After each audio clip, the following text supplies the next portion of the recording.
నమస్తే, welcome to our channel. నేను సౌజన్య.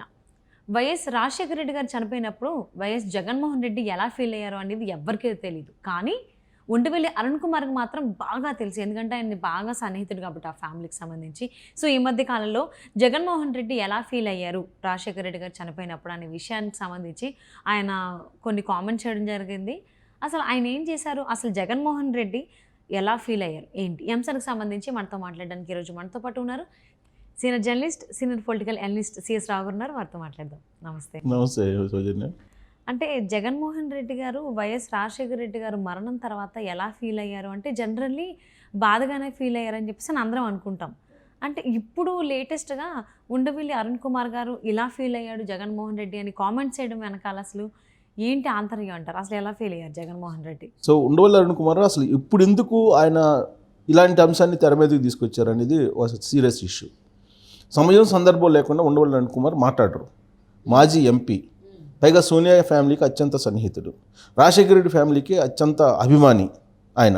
రాజశేఖర రెడ్డి ఏం చెప్తే అది చేసేవాళ్ళు. రాజశేఖర రెడ్డి అంటే విపరీతమైనటువంటి అభిమానం.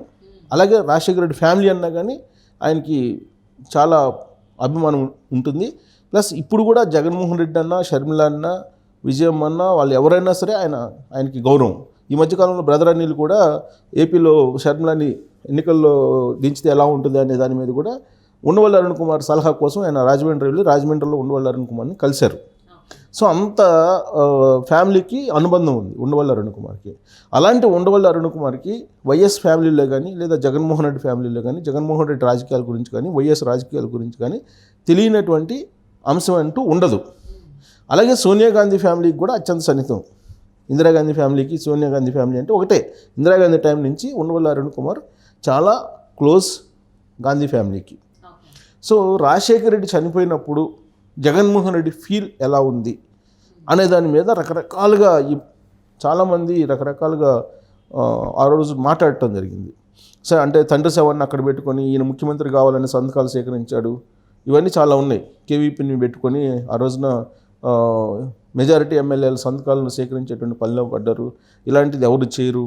తండ్రి ఆడ హెలికాప్టర్ ప్రమాదంలో గురై చనిపోతే ఆయన శవం కూడా రాకుండా, శవం ఇంటికి చేరకముందే ఈయన ఎమ్మెల్యేలతోటి సంతకాల సేకరణ పెట్టారంటే ముఖ్యమంత్రి కావాలని అని. అసలు ఆయన తండ్రి పట్ల ఎలాంటి అభిమానం కలిగి ఉన్నాడు, తండ్రి పట్ల ఎలాంటి జాలి కలిగి ఉన్నారు, లేదంటే బాధ కలిగి ఉన్నారు, ఇలాంటివన్నీ చాలామంది చాలా మాట్లాడారు ఇప్పటి వరకు కూడా. కానీ ఉండవల్లి అరుణ్ కుమార్ ఎప్పుడు కూడా ఆ సిచ్యువేషన్, ఆ సంఘటన గురించి మాట్లాడాల. బట్ ఇప్పుడు మాట్లాడారు ఆయన. ఇప్పుడు ఎందుకు మాట్లాడారంటే జరుగుతున్నటువంటి రాజకీయ పరిణామాలకి ఆయన ఆ సంఘటనని జోడించి విశ్లేషణ చేసేటువంటి ప్రయత్నం చేశారు. ఎలా చేశారంటే రాజశేఖర రెడ్డి చనిపోయినప్పుడు సోనియా గాంధీ ముఖ్యమంత్రి పదవి వారసునిగా జగన్మోహన్ రెడ్డికి ఇవ్వాలని చెప్పి మెజారిటీ ఎమ్మెల్యేలు కోరుకున్నారు. అలాగే వైఎస్ ఫ్యామిలీ కోరుకుంది, ఉండవల్లి అరుణ్ కుమార్ కూడా కోరుకొని ఉంటాడు అప్పుడు. కానీ సోనియా గాంధీ నో అని చెప్పారు. నో అని చెప్పి రోసీకి ఆ బాధ్యతలను అప్పచెప్పడం జరిగింది. ఆ తర్వాత కిరణ్ కుమార్ రెడ్డి అంతా ఎపిసోడ్ నడిచింది. ఆ తర్వాత ఈయన కొత్త పార్టీ పెట్టుకున్నాడు, ఓదార్పు యాత్ర చేసుకున్నాడు. సో ఇవన్నీ జరిగినాయి. సో ఇప్పుడు ఉండవల్లి అరుణ్ కుమార్ అది ఎందుకు గుర్తు చేశాడు అని అంటే, ఆ రోజున సోనియా గాంధీ ముఖ్యమంత్రి పదవి నేను ఇవ్వను అంటే నువ్వు ఎంత ఫీల్ అయ్యావో, ఇప్పుడు సిట్టింగ్ ఎమ్మెల్యేలకి టికెట్ ఇవ్వకపోతే వాళ్ళు కూడా అంతే ఫీల్ అవుతారు కదా, ఆ యాంగిల్లో ఎందుకు ఆలోచించట్లేదు జగన్మోహన్ రెడ్డి అని చెప్పి ప్రశ్నించాడు. సో అప్పటి సంఘటనని ఇప్పుడు జరుగుతున్నటువంటి రాజకీయ పరిణామాలకి లింక్ పెట్టి ఆయన మాట్లాడుతూ ఒక కంపారిజన్ కూడా చేశారు. ఏం చేశారు?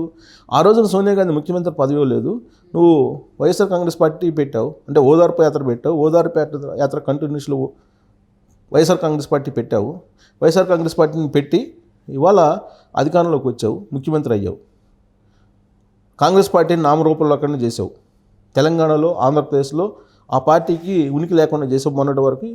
సరే, ఇటీవల తెలంగాణలో కాంగ్రెస్ పార్టీ అధికారంలోకి వచ్చింది. ఇవాళకి కూడా ఆంధ్రప్రదేశ్లో కాంగ్రెస్ పార్టీ అధికారంలోకి లేదు, కనీసం ఉనికిలో కూడా లేదు.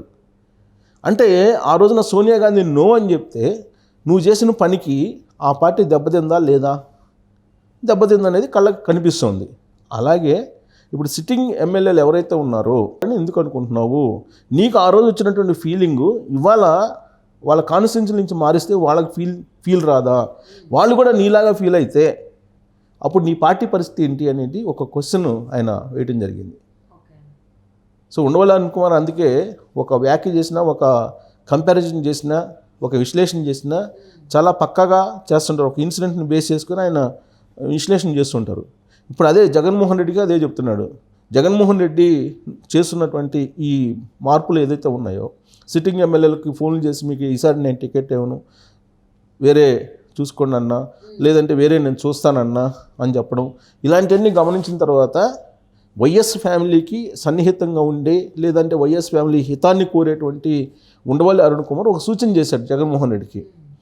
ఆ రోజు నువ్వు ఫీల్ అయినట్టు కనుక ఈ ఎమ్మెల్యేలు ఫీల్ అయితే నీ పార్టీ పరిస్థితి ఏంటి, నీ పార్టీ ఉంటుందా అనేటువంటి ఒక ప్రశ్న సూటిగా వేయడం జరిగింది ఉండవల్లి అరుణ్ కుమార్ జగన్మోహన్ రెడ్డి. సో ఇప్పుడు ఆయన చెప్పేది ఏంటంటే, నువ్వు తెలంగాణలో సిట్టింగ్ ఎమ్మెల్యేలని మార్చనందువలన వాళ్ళ మీద ఉన్నటువంటి వ్యతిరేకత కారణంగా ఇక్కడ తెలంగాణలో బీఆర్ఎస్ పార్టీ ఓడిపోయింది, అందుకే అలాంటి తప్పు చేయకుండా ఇప్పుడు నేను మార్చుకుంటున్నానని చెప్తున్నావు. కానీ ఇప్పుడు నువ్వు మారిస్తే అంతకన్నా దారుణంగా ఓడిపోయేటువంటి పరిస్థితి ఉందని చెప్పి పరోక్షంగా హెచ్చరిక జారీ చేస్తున్నాడు ఆయన. ఇక్కడ బీఆర్ఎస్ సిట్టింగ్ ఎమ్మెల్యేలు మార్చలేదు, అందుకే ఓడిపోయింది అనేది ఒక విశ్లేషణ ఉంది. కానీ వాస్తవంగా జరిగింది ఏంది? కేసీఆర్ మీద వ్యతిరేకత ఉంది. కేసీఆర్ మీద వ్యతిరేకత ఉంది కాబట్టి అది ఆ వ్యతిరేకత ఎమ్మెల్యేల మీద పడింది. ఎమ్మెల్యేలు కూడా వ్యతిరేకత ఉంది కాబట్టి ఓవరాల్గా ఓడిపోయారు. మరి అంత వ్యతిరేకత ఉంటే మరి కేసీఆర్ కామారెడ్డిలో గెలవాలి కదా, కేసీఆర్ మీద పాజిటివ్ ఉంటే గెలవలేదు కదా. సో అదే చెప్తూ, అదే గుర్తు చేస్తూ జగన్మోహన్ రెడ్డికి ఒక హితవు పలుకుతున్నారు. తెచ్చిచ్చుకో, ఉన్నది సిట్టింగ్ ఎమ్మెల్యేల మీద కాదు, నీ మీదనే వ్యతిరేకత ఉంది అని చెప్పి ఆయన పరోక్షంగా సంకేతాలు ఇచ్చారు. ఎందుకు వ్యతిరేకత ఉందనంటే, ప్రభుత్వానికి అంటే జగన్మోహన్ రెడ్డికి వాలంటీర్లకి మధ్యన లింక్ ఉంది తప్పితే జగన్మోహన్ రెడ్డికి ఎమ్మెల్యేలకి మధ్య లింక్ లేదు. ఎమ్మెల్యేలకి ప్రజల మధ్య లింక్ ఎప్పుడో తెగిపోయింది. జగన్మోహన్ రెడ్డికి ప్రజలకు కూడా లింక్ తెగిపోయింది.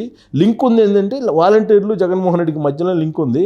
కాబట్టి ఇప్పుడు ఎమ్మెల్యేలని వాలంటీర్ల కన్నా హీనంగా చేసే వాలంటీర్ల వ్యవస్థను పెట్టి, కాబట్టి వాలంటీర్లకు ఇచ్చుకో బెటరు, సిట్టింగ్ ఎమ్మెల్యే కన్నా వాలంటీర్లకు ఇస్తే బెటరు ఎమ్మెల్యే టికెట్లు అని చెప్పి చురకలు కూడా వేసాడు ఆయన. సో చురకలు వేస్తూ ఆ సంఘటన గుర్తు చేశాడు. రాజశేఖర రెడ్డి చనిపోయినప్పుడు నువ్వు ఎలా ఫీల్ అయ్యావో అలా ఫీల్ అవుతారు సిట్టింగ్ ఎమ్మెల్యేలు కూడా. నువ్వు టికెట్ ఇవ్వకపోతే వాళ్ళందరూ కనుక నీలాగా చేస్తే, వాళ్ళలో కొంతమంది చేసిన నీలాగా నీ పార్టీ క్లోజ్ అవుతుంది అని చెప్పి ఒక ఇండికేషన్ ఇచ్చారు. సో దాన్ని ఎలా తీసుకుంటాడు అనేది మనం చూడాలి. జగన్మోహన్ రెడ్డి ఎలా తీసుకుంటాడు ఉండవల్లి అరుణ్ కుమార్ వ్యాఖ్యలని. అంటే ఉండవల్లి అరుణ్ కుమార్ గారు 14 సంవత్సరాల క్రితం జరిగినటువంటి సీన్ ఇప్పుడు మళ్ళీ ఇప్పుడున్నటువంటి సీన్కి మ్యాచ్ చేసి